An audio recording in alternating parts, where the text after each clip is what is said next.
Hello everyone, myself Mohammed SADIQ and I'm from first year aeronautical department.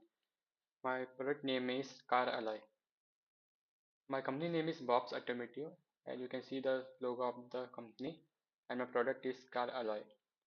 Feedback collected during empathy. Mentioning some of the requirement and feeling about the product as said by the customers during the empathizing activity.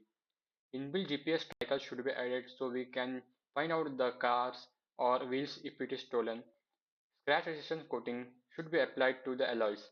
They improve the performance and looks of the car. Alloys are lighter than steel wheels, so they can improve handling and mileage. Define and ideate.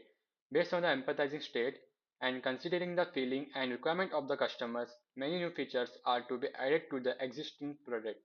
Features that should be added: GPS tracker, scratch healing coat, integrated sensors, improved aerodynamics.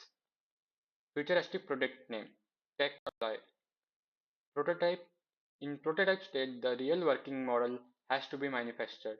Due to the time constraint, the mentor advised to draw a sketch. The sketch is given as below. Testing. I request the viewers of this presentation video to comment your opinion to satisfy the testing state. Thank you.